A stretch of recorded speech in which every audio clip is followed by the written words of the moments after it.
Shalom, shalom mga kapatid. A blessed Sunday to all. Okay.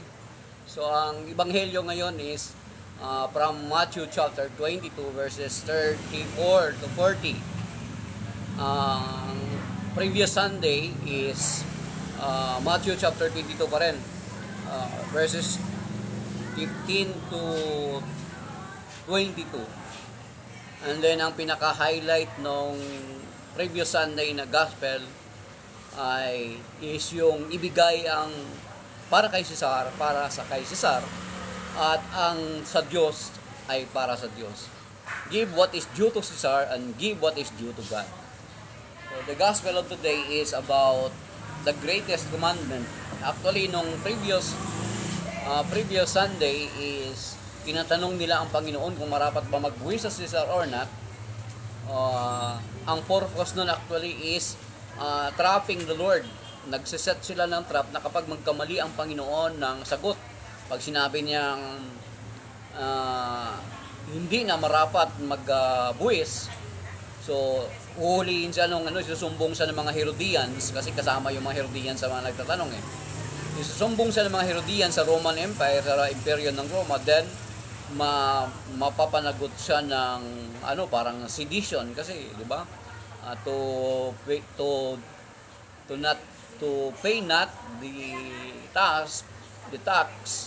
So it means para ka nagre-rebelde sa imperyo ng Roma na nakakasakop sa due to Caesar, what is due to Caesar, and give what is due to God, what is due to God. Then here sa gospel ngayon ay tinanong uli ang Panginoon ng isang iskriba para hulihin siya kung ano yung pinakamahalagang utos. And the Lord replied na the greatest commandment is this. Sabi niya, to verse 37, Matthew chapter 22 verses 37 to 40. Sumagot si Jesus, ibigin mo ang Panginoon mong Diyos ng buong puso, ng buong kaluluwa at ng buong pag-iisip. Ito ang pinakamahalagang utos. Ito naman ang pangalawa, ibigin mo ang iyong kapwa gaya ng iyong sarili. Sa dalawang utos na ito nakasalalay ang buong kautusan ni Moises at ang turo ng mga propeta. So kung babalikan natin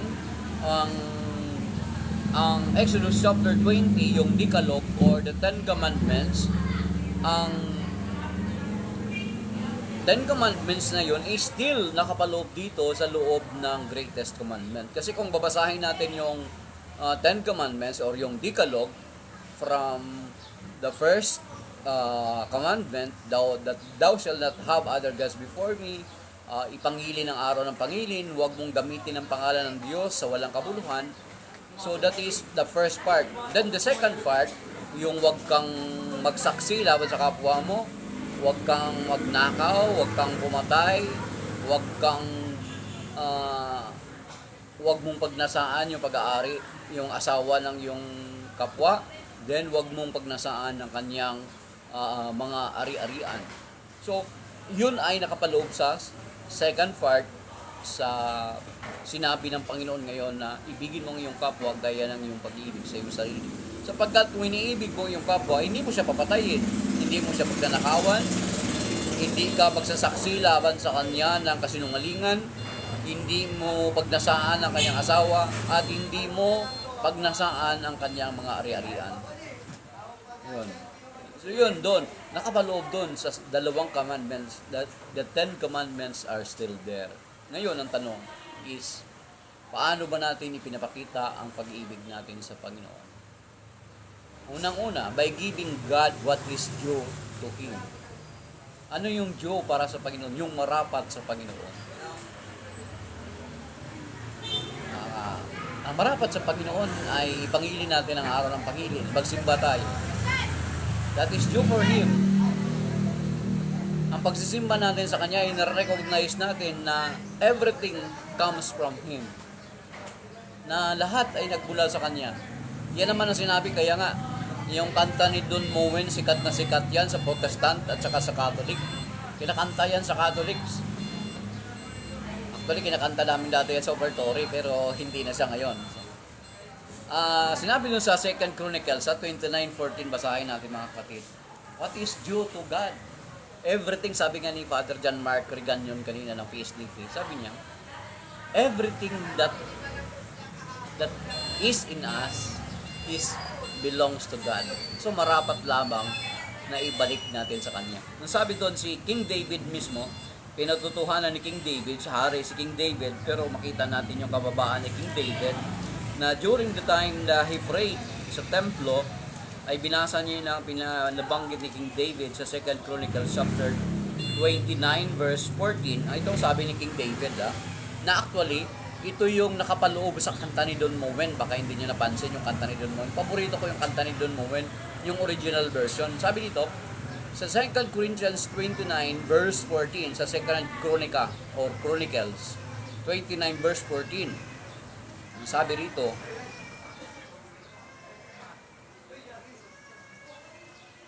hindi, 1 Chronicle 29:14 pala. Mali pala ako. 1 Chronicle chapter 29 verse 14. Okay? Sorry dun sa naunang nakakita sa akin kagad ng babasahin. Sabi dito ni King David sa 1 Chronicle chapter 29 verse 14. Ngunit sino ako at ang bayang ito? Buong puso kaming nagkakaloob, apkat ang lahat ng ito ay galing sa inyo at ibinabalik lamang namin. You see? So what? Everything that is in us comes from God or owned by the Lord except our sin. Everything that is in us is God's own it except yung pagkakasala natin. So sinabi din ito ni King David, sabi niya, sino ako at ang aking bayan na maghahandog at magkakaloob sa inyo ng mga bagay nito sapagkat ang lahat ng ito ay nagmula sa iyo at ibinabalik lamang natin. So yung pagsisimba natin ay pagkilala natin sa Diyos na siya yung nagbigay ng buhay natin. At marapat na ibalik natin sa Kanya. Kaya yung kanta ni Don Moen, sikat na sikat, yung gusto ko yung original, sabi doon sa kanta ni Don Moen doon sa yung I offer my life. All that I am, all that I have, I lay them down before you, O Lord. All my regrets, all my acclaim, the joy and the fame, I'm making them yours. God bless you. Things in the past, things yet unseen, wishes and dreams that are yet to come true. All of my hopes, all of my plans, my heart and my hands are lifted to you. Lord, I offer my life to you, everything I've been through. Use it for your glory. Lord, I offer my days to you, lifting my praise to you as a pleasing sacrifice. Lord, I offer you my life. What can we give that you have not given? And what do we have that is not already yours? All we possess are these lives we're living, and that's what we give to you, Lord.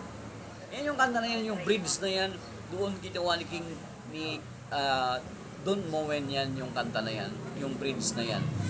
Doon niya kinuha sa 1 Chronicle 29:14 sa prayer ni King David.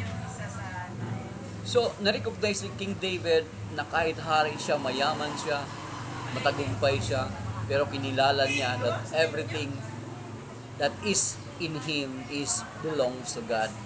And we are just returning it. Kaya hindi actually yung term na ginagamit natin kung saan, ay nagbigay ako sa simbahan, ay nagbigay ako kay Lord. No. Actually, pinabalik lang natin ang lahat ng yan kasi na-recognize natin that everything that is in us belongs to God. So, yun yung previous gospel last Sunday na ibigay ang nararapat para sa Panginoon. Then today's gospel is about loving God. Yung pag-ibig sa Diyos, ibinibigay natin kung ano yung marapat sa Panginoon. Kung minsan na nakakalungkot lang is binibigyan natin yung Panginoon ay parang tira-tira na lang. Tira-tira. Kaya kung minsan ang Diyos is parang ah, babalik lang tayo sa Panginoon kapag may sakit na tayo, may karamdaman na tayo. Yung wala na magagawa yung kakayanan natin. Wala na yung magagawa yung pera natin. Kaya nga kung minsan parang sinasabi na parang fire extinguisher na lang si Lord in case of emergency. Pag sinabi na ng doktor na wala na akong magagawa, sa Diyos na lang natin. Then saka pa lang naman tayo babalik sa Panginoon. Lungkot, di ba? So, what is due to God? Give what is due to God. Ibigay natin yung, ipangilin natin yung dapat nating araw na ipangilin, supposed to be the Sunday for us Christians. Diba? Kasi ang Sunday, why our worship is on Sunday, because it is the resurrection day of the Lord. This is the day of the Lord. Yung sa Psalm 118 nga, sabi niya, this is the day of the Lord. This is the day, Psalm 118 verse 24, this is the day that the Lord has made. Let us rejoice and be glad in it. So, yun mga kapatid. And then yung pagbibigay or pagbabalik ng mga meron tayong biyaya para sa pangangailangan ng simbahan. That is still a part of our recognition. Babalik lang natin yan. Hindi na tayo na-require ng ikapo tayo sa Catholic Church. Sa 2 Corinthians chapter 9 verse 6, kung hindi ako nagkakamali, sabi ni Saint Paul doon, God loves a cheerful giver. Hindi na tayo na-require katulad nung iba, na-require sila na magbigay ng ikapo. Tayo hindi na. It is based on our ano ba yung nasa puso natin. Though mga kapatid, ang love offering, actually, ang love offering is greater than the 10%. Kasi ang 10% is fixed na siya kung magkano yung kinikita mo. 10% lang yung kinikita mo. Pero ang love offering is bigger. Kasi kapag mahal mo ang isang tao, ibigay mo yung lahat. Pero hindi naman sinasabi na ibigay natin lahat sa Panginoon yung kinikita natin. Kasi may mga pamilya tayo, may mga pangailangan tayo. Kung ano sa tingin natin yung nararapat para sa Panginoon. So may pangangailangan yung ating simbahan. Then, sabi doon sa ikalawang, ano ba yung nararapat sa Panginoon? Yung kuminsan, di ba, yung pananalangin natin, papunta tayo, magsisimba tayo, kuminsan late na tayo. Yan ba yung nararapat sa Panginoon? Di ba? Kuminsan tira-tira, yung magpipray tayo, wala tayong specific period of time to pray to the Lord. Yan ba yung nararapat sa Panginoon? Do you think? Is that, yan ba yung nararapat na dapat natin ibalik sa Panginoon? Diba kung may yung sa tira-tira? Yung sinabi doon sa Malakias may sinabi doon sa Malakias chapter 1 verse 8. Ito old sa lumang tipan ito, pero this is still applicable in the New Testament sa ating panahon. Sabi dito, kapag magandog kayo sa akin ng mga hayop na bulag, pilay, o may sakit, subukin ninyong ihandog iyan sa inyong pinuno, siya kaya'y matutuwa sa inyo. Yung comparison yun kung yung sa kapwa natin, try natin yung ganung ibigay yung mga bagay na yun. So tingin natin matutuwa kaya siya. Much more sa Diyos na hinahandugan natin. Yung paghahandog ba natin sa Kanya ng ating sarili. Kaya kung minsan, di ba, kapag may joke, kapag pangit, pare, pag gwapo, artista, di kaya bugalo, doktor. Ganun mga kapatid. Minsan hindi natin ino-open yung opportunity or yung kung ano ba yung kuwan sa mga anak natin. Kung ano yung bokasyon na tinatawag sila ng Panginoon. Diba? Pangit, pare daw. Kapatid. So yun mga kapatid. And then, ang pananalangin natin, pagsimba natin, pagbibigay natin para sa gawain ng Panginoon. Huwag sana tayo magsawa kasi sabi nga ng encouragement pa rin ng Biblia sa 1 Corinthians 15:58, lalo na yung sa mga naglilingkod at maging yaong hindi pa naglilingkod. Tinatawagan tayo ng Panginoon na ang pag-ibig natin i-express natin sa pamamagitan ng ating paglilingkod sa Kanya. sa atin ng mga naglilingkod. Ito ang sabi at encouragement sa atin ng Biblia, ng banal na kasulatan. Sa 1 Corinthians chapter 15 verse 58, dito sabi ito memorize ko to gustong gusto ko rin na ulit-ulitin kasi ito yung motivation natin why we need to continue in serving the Lord.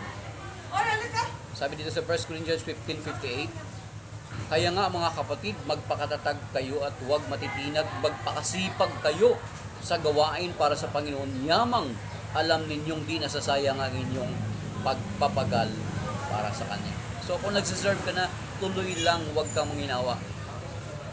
Sapagat hindi masasayang yung ating pagpapagal para sa Kanya. Though may mas malalim ang prayer ni Saint Ignatius of Loyola. Turuan mo akong maging bukas palad. Turuan mo akong magbigay ng ayon sa nararapat. Naghihintay ng kapalit. At hindi mas malalim yung sa Kanya. Though, yung paglilingkod natin, hindi man tayo hingi ng kapalit. Ang Diyos naman ay Diyos ng katarungan. Makatarungan siya kung ano yung ginagawa nating kabutihan para sa gawain niya, para sa ating kapwa. It has always a return. Hindi natin sa Kristiyano, sa ating mga Kristiyano, hindi dapat natin ginagamit yung tinatawag ng karma. Kasi ang karma is mga Hindu term.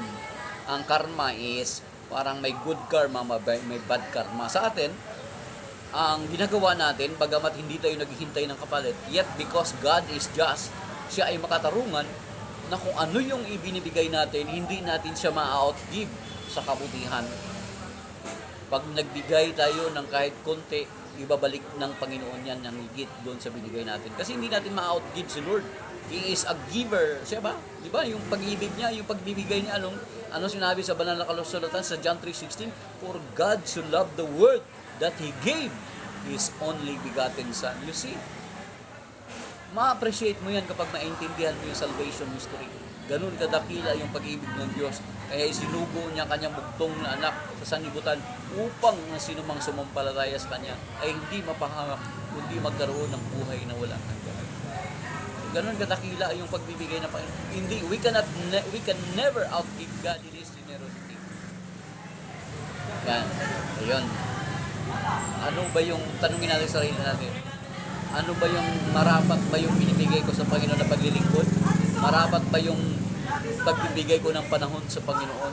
Marapat ba yung panahon ng binibigay ko sa Panginoon sa pananalangin? Marapat ba yung binibigay ko sa Panginoon ng pag-aaral o pagbabasa ng Kanyang mga salita? Marapat ba yung paglilingkod ko? Mga kapatid, yun yung tanongin natin, is that worthy ba yung ginagawa ko para sa Panginoon? Kaya yun yung reminder sa atin ng nakalipas na gospel, related sa today's gospel. Give what is due to Caesar and give what is due to God. Yun na ba yung marapat, yung ginagawa natin sa kasalukuyan para sa Panginoon? Marapat na yan. Hindi natin pwede isumbat kung ano yung binibigay natin sa Panginoon. O Lord, nagbigay ako ano? Sabi ko nga sa inyo kanina, ang pagbibigay natin, hindi dapat term na gagamitin. Binabalik ko lamang sa Panginoon. Katulad ng prayer ni King David sa 1 Chronicles 29:14. And then sa kapwa, ang pag-ibig natin sa kapwa, hindi rin pwede na lang. Sabi dito sa 1 John chapter 3, verse 15, kung hindi ako nagkakamali. Sabi dito,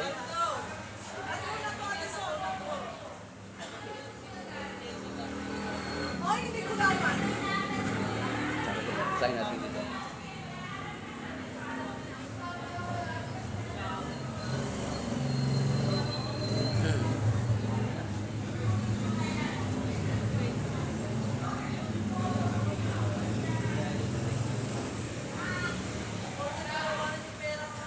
So verse John 4:7 pala, mga minamahal, mag-ibigan tayo sapagkat mula sa Diyos ang pag-ibig, at ang bawat umiibig ay anak ng Diyos at kumikilala sa Diyos. Ang hindi umiibig ay hindi kumikilala sa Diyos sapagkat ang Diyos ay pag-ibig. Yan. So verse 10, ito ang pag-ibig, hindi sa iniibig natin ng Diyos, kundi tayo ang iniibig niya at sinugo ang kanyang anak upang maging handog sa ipagpatawad ng ating mga kasalanan. Yan. Yung sa verse 20 pala, 1 John chapter 3, verse 15. Mamamatay tao na bubuot sa kanyang kapatid at nalalaman ninyo ang buhay na walang hanggan ay wala sa mga mamamatay tao. Dito natin nakikilala ang tunay na pag-ibig. Inialay ni Kristo ang kanyang buhay dahil sa atin. Dapat din nating ialay ang ating buhay dahil sa mga kapatid. Kapag makita ng sinumang may kaya sa buhay ang kanyang kapatid na nangangailangan at hindi niya ito tinulungan, paano niya masasabing siya'y umiibig sa Diyos? Ayan.